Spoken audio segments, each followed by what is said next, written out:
close that.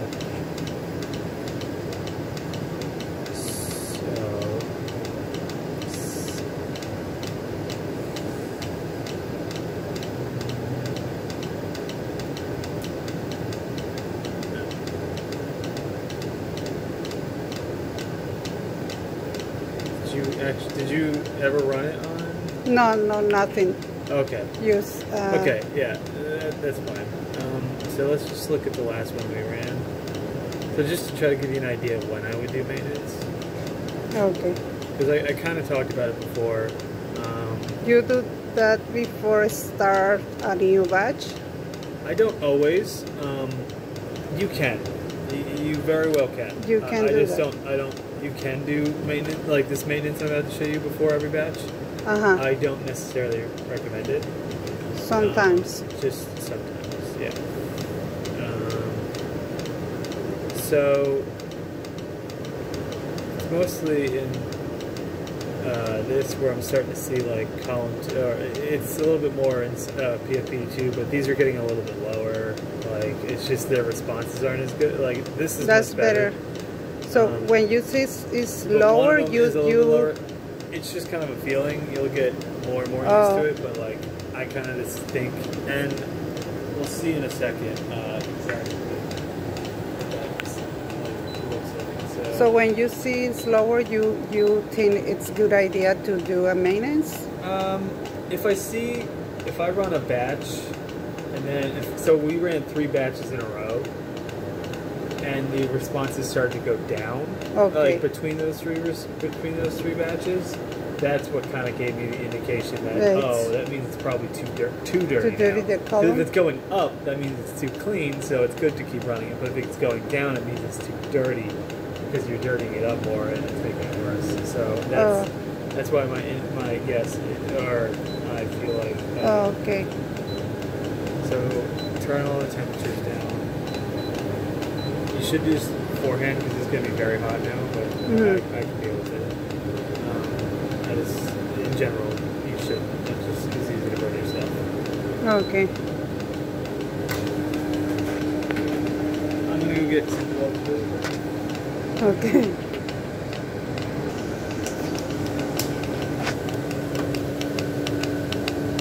I don't think it's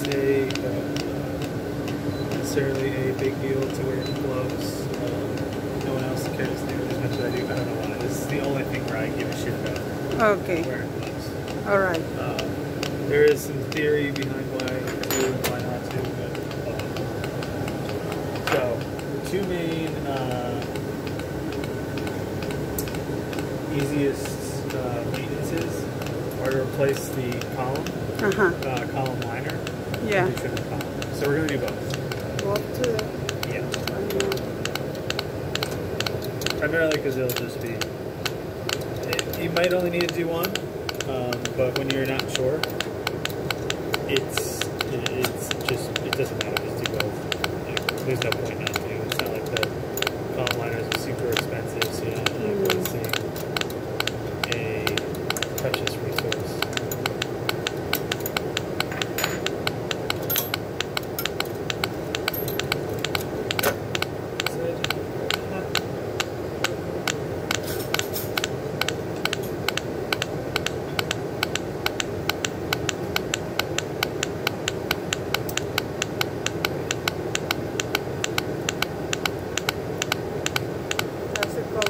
Yep, and I just want very hot. I just want to show you see inside? Yeah. All that crap.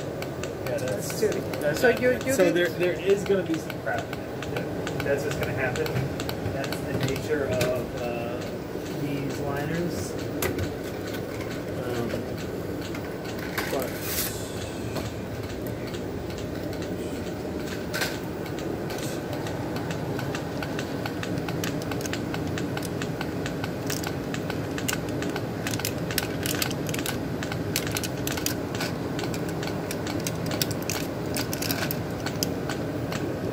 But so this is what it normally looks like, and you can see like there's nothing in it. It's just wool.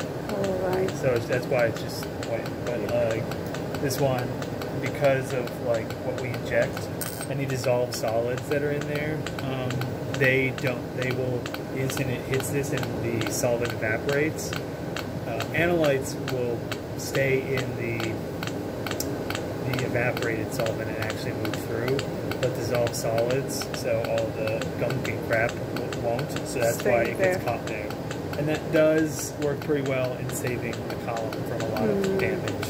Okay. Because otherwise that can get onto the column. Stay there and don't pass to the too much to the column. Yeah, stuff still gets through here and gunks up the column. Don't get me wrong, but this does save the column from a lot of that abuse. So this is when it's really hot, the hardest part, which is putting it back on. Because now I actually have to get the threads properly.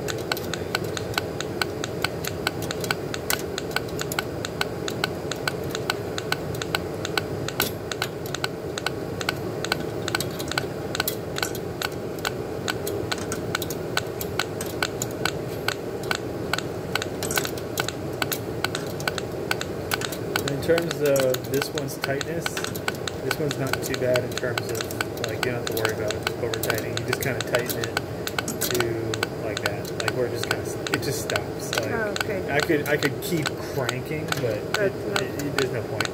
Yeah. And that finger tight as well with that one. Like, just kind of like that one's just for the. We're gonna have to take that off right now. The next one we're gonna take off is to trim the column. The column.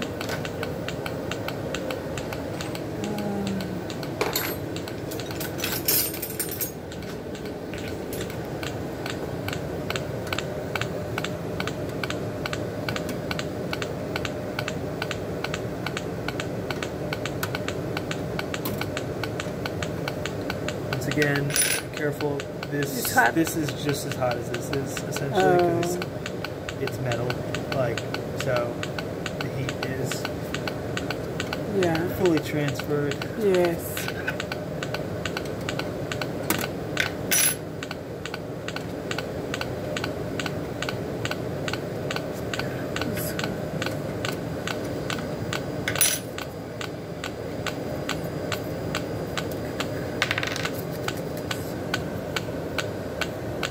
So this is the guard column in its pretty much entirety. Now I'm going to hope I can. Where's the Kim wipes? So I want to now. So this is the ferrule. In this form, it's considered use. They would say you need a new one. They're very hard to use when they're not smashed a little bit, because they don't stick to the column very well, because they're a little bit big.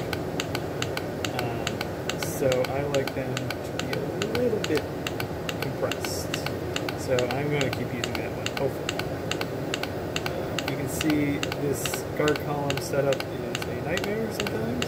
Yeah, it's primarily because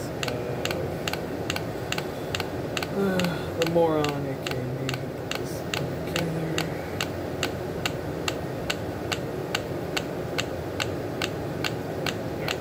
We'll go.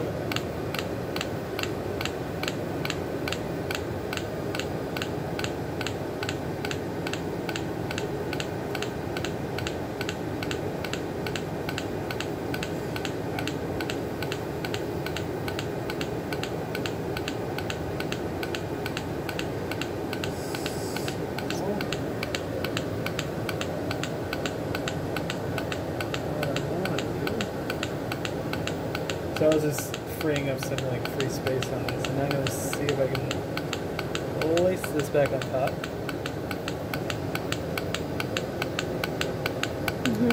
Any side of the Yeah. tube? So oh yeah, you it's cut the pointed side for up. Yeah. All right. Yeah, usually, almost always that's how it works. There are a few exceptions in here. It's always like the pointed side is going to go into. You don't change the column, just remove it? So I took it. So I took it off because I needed to make some more room. There wasn't that much room. Oh. I just need to make room because now I can trim it. Okay. Like, because otherwise I wouldn't have enough room. So you're going to cut the column a little? How much? How long? I'd say normal maintenance about this much. Like, so, okay. Like that. And then to trim a column, like 10. So I'll do it shorter just to show. 5 centimeters or yeah. So 2 inches. It depends on each column. So you cut. There's 2 sides. This is just for you. There's a here you can feel. There's like the rough side and the smooth side, right? If you could feel that. The smooth side is for cutting the column. The rough side is actually for large columns, but yeah. So is this size without any grooves? Yeah. So that's the size for cut. And you hold it at about a 45-degree angle. Yeah. And you move it along like this. And then once you're done, it should just be able, like, it'll stay stable, but you should be able to push it. It'll snap in one direction, and you push it back the other. Very soft. Fully come off. Yeah. So I'll just show you one more time. So just a little bit of pressure. I'm actually gonna redo that one because I didn't like it. And like, there's no harm in trying several times. It's just. So you should be able to snap it, and then it just hangs, and then just snap it up, and it'll fully snap off. Now, when you're done, you can check every time, and when you're getting used to it, you should check. I don't know if we still have a good magnifying glass here. What do you check there? So you're not gonna be able to record this one, so you can put that down for a second, just because I want you to see this. So. Do you see, like, the cut itself? It's, you just want to see that it's smooth. You don't want any jagged, like... Oh, okay. You don't want a jagged in piece or a jagged out. Like, all right. You just want it to be a very smooth cut. Smooth. Yeah. So, now, that one, this is pretty much done. Okay. So, the only other thing you have to do...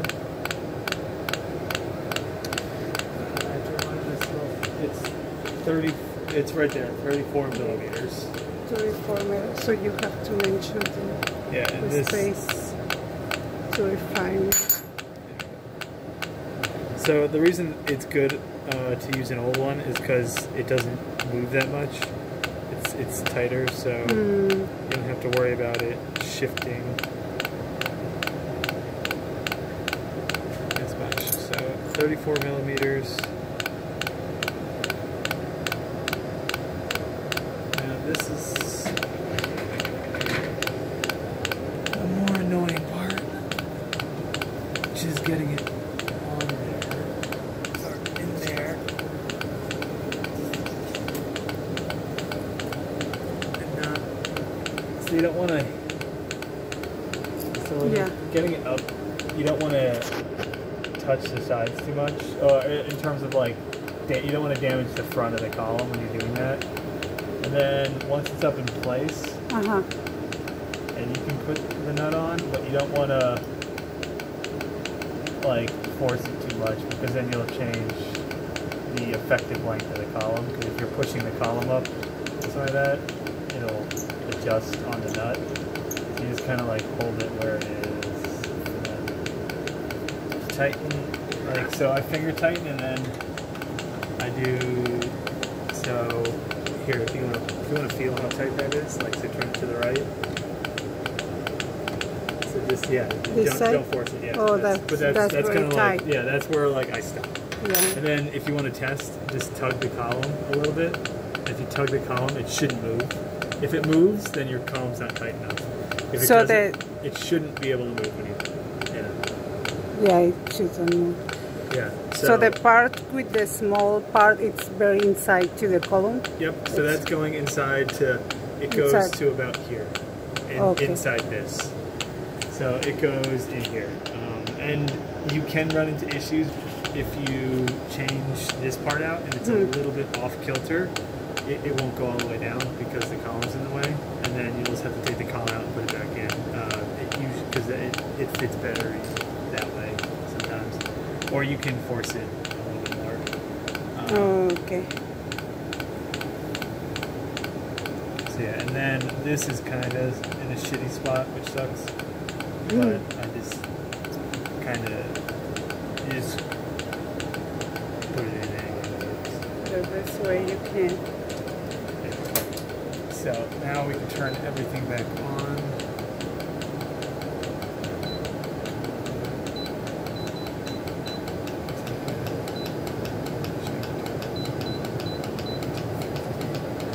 If you don't remember those numbers that I just put back in, that's fine. You just, if you try to start a run, it'll upload all those numbers here anyways. Because when it starts it puts the numbers here and then waits till they reach that number. I just remember them because I've done it enough, so I just put them in manually because it's just easier for me that way.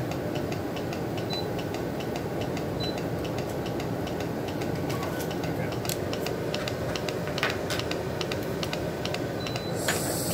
So for start the new batch, I need to put more, add more quantity of the standard, or that is good. No, it's definitely not at a good spot right now in terms of like the standard. I am going to make a new standard today, so we'll use that one. But we do need to condition. Condition. Yeah. So this is our old spike, and it just concentrated. It evaporated. So all I'm gonna do, I don't give a shit about this one anymore. It's useless, and it doesn't matter what its concentration is anymore. Okay. All that matters is that it's a